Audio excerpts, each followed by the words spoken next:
امیر خسرو کی فارسی شاعری محض شاعری نہیں بلکہ ایک اعجاز ہے۔ قصیدہ گوئی ہو، مثنوی نگاری ہو، غزل سرائی ہو، شاعری کی ہر صنف میں اپنا شاعرانہ کمال دکھاتے رہے۔ شیخ عبدالحق محدث دہلوی نے اخبار الاخیار میں لکھا ہے کہ امیر خسرو کے کلام میں جو برکات ہیں وہ گناہ گاروں کے دل میں نہیں پائی جا سکتی ہیں۔ برکات سے محروم لوگوں کے لیے کلام کو مقبولیت اور قلبی اثر حاصل نہیں ہو سکتا۔ مولانا شبلی بھی رقم تراز ہیں کہ امیر خسرو کا ہر شعر جو بجلیاں گراتا ہے وہ اسی وادی ایمن یعنی تصوف کی شرر باریاں ہیں۔ ان کے اشعار پڑھتے وقت ایسا محسوس ہوتا ہے کہ یہ خاص مجازی انداز میں کہے گئے ہیں، مگر اسی کے ساتھ یہ احساس ہوتا ہے کہ ان کے اشعار کیا ہیں، بلکہ بقول مولانا شبلی آگ سے دھواں اٹھ رہا ہے۔ معلوم ہوتا ہے کہ وہ رو رہے ہیں، روتے روتے ٹھہر جاتے ہیں اور جب رو لیتے ہیں تو آگے بڑھ جاتے ہیں۔ ان کی طبیعت میں یہ سوز، یہ گداز اور یہ درد آگینی ان صوفیانہ کیفیات سے پیدا ہوئی جو ان کو فطری طور پر حاصل تھیں، اور ان میں ان کے مرشد کی صحبت شامل ہوتی رہی۔ ان مثنویوں، قصیدوں اور غزلوں میں بعض ایسے اشعار ہیں جن میں وہی عارفانہ کیفیات بھری ہوئی ہیں جو اس راہ میں محسوس ہوا کرتی ہیں۔ ہم یہاں اس کی کچھ مثالیں پیش کرتے ہیں۔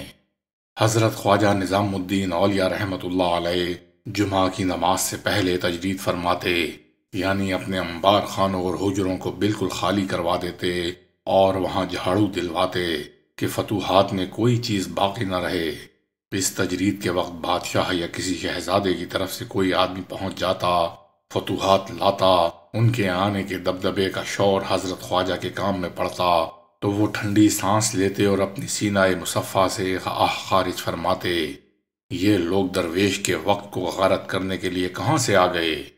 حضرت خواجہ نظام الدین اولیاء کے ایک ممتاز مرید شیخ تاج الدین تھے، پہلے دنیا میں ملوث رہے، پھر اس کو چھوڑ کر حضرت خواجہ کے ہاتھ پر بیعت کی، فقر اور فاقہ کر کے مجاہدے کو اپنی دولت سمجھنے لگے۔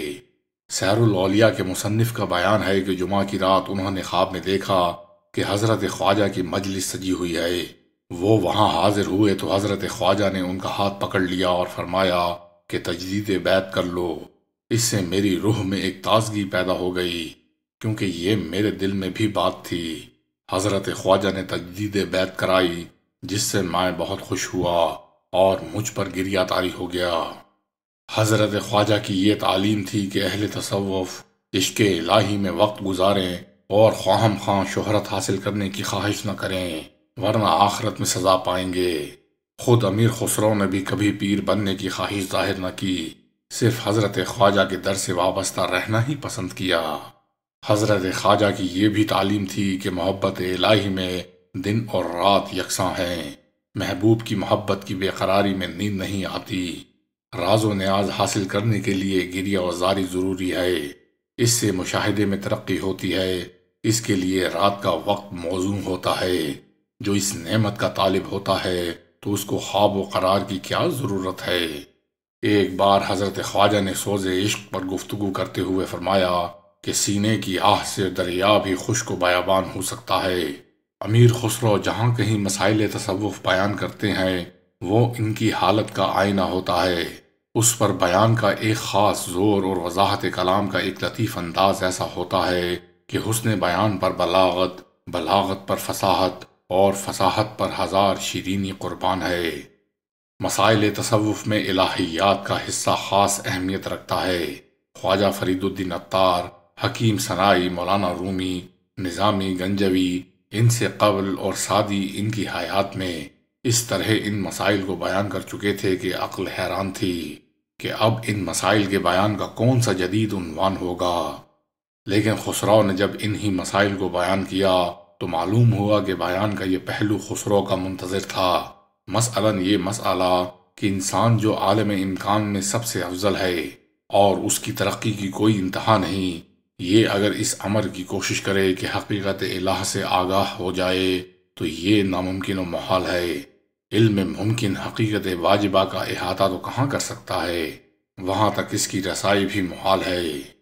انسان کی عقل جد و جہد کرتی ہے مقدمات ترتیب دیتی ہے، حقائق اشیاء سے بحث کرتی ہے، صفات و خواص سے آگاہ ہوتی ہے، قدم و حدوث کا مسئلہ تحقیق کرتی ہے، ان سب مراحل کے بعد ایک نتیجے پر پہنچتی ہے اور چاہتی ہے کہ اسے حقیقت الہ قرار دے۔ لیکن جب اسے معلوم ہوتا ہے کہ ساری گردش پرکار تھی، دھارۂ امکان سے ذرہ برابر بھی قدم آگے نہ بڑھا، تو بے ساختہ کیا اٹھا، سبحان ربک رب العزت عما یصفون۔ اس عقیدے کو کہ اللہ تعالیٰ عالم الغیب ہے اور جو کچھ عالم کون و مقام ظاہر ہوتا ہے وہی مقتضائے مصلحت ہے، وجود و عدم دونوں اس کے تحت ہیں، نیستی و ہستی کوئی بھی حکمت سے خالی نہیں۔ تصوف میں الہیات کے بعد وہ مسائل ہیں جن کا تعلق سالک کی ذات سے ہوتا ہے۔ مثلاً انسان کو راضی بارضا ہونا چاہیے اور کسی حالت میں شریعت کے دائرے سے قدم باہر نہ نکلنے پائے۔ راہ تصوف میں مجاہدہ کے بغیر کچھ نہیں ہوتا، قدم قدم پر ایثار و قربانی کرنا چاہیے۔ دل کیا ہے، اس کی قدر کیا ہے، اس کی زندگی کیا ہے، اس کی موت کیا ہے، عشق کی شان کیا ہے، عشاق کی روش کیا ہے، عشق کا درجہ کیا ہے، ان باتوں کو اس وجد و کیف سے بیان کرتے ہیں کہ اگر ذرا غور کیا جائے تو دل روحانی سرور سے معمور ہو جاتا ہے۔ سب سے وسیع ترین تصوف کا وہ حصہ ہے جس میں عشق یا روش کی آمیزش ہوتی ہے۔ اس کی بنیاد حضرت سعدی رحمۃ اللہ علیہ نے ڈالی، جس پر ایک قصر عالی شان خسرو اقلیم سخن نے تعمیر کیا۔ بیان کی اس صفت میں خصوصیت کے ساتھ اس کا تخیل بہت ہی بلند پایا ہے۔ اپنے تخیل کو جسمانی جامہ پہنا کر اس طرح پیش کر دیتے ہیں جس سے ان کا تخیل باقی نہیں رہتا، بلکہ وہ گوشت و پوست و استخوان سے درست ملکوتی روح پھونکی ہوئی مورتیں ہوتی ہیں۔ اس درد کی وجہ صاف ہے، ان کو اہل دل و گروہ سے واسطہ تھا، ناسوت، ملاکوت، جبروت، لاہوت اور ان چاروں سے ماورا جو عالم ہے، ان کی سیر سے ان کی چشم بینا بصارت حاصل کیے ہوئی تھی، اور انہی عالموں کی آب و ہوا میں ان کے قوائے باطنی نے پرورش پائی تھی۔ دل خستہ تھا اور آتش عشق سے برشتہ، زبان صرف دل کی ترجمان تھی اور خسرو بس دل کی سوختگی کچھ ازل سے ہی لے کر آئے تھے، جس کو چشتی نسبت نے اور بھی بھڑکا دیا۔ اس پر حضرت نظام الدین اولیاء کی توجہ ظاہری و باطنی جب پڑتی تو اس آتش کی شعلہ فشانی افسردہ دلوں کو بھی جلا کر خاکستر کر دیتی۔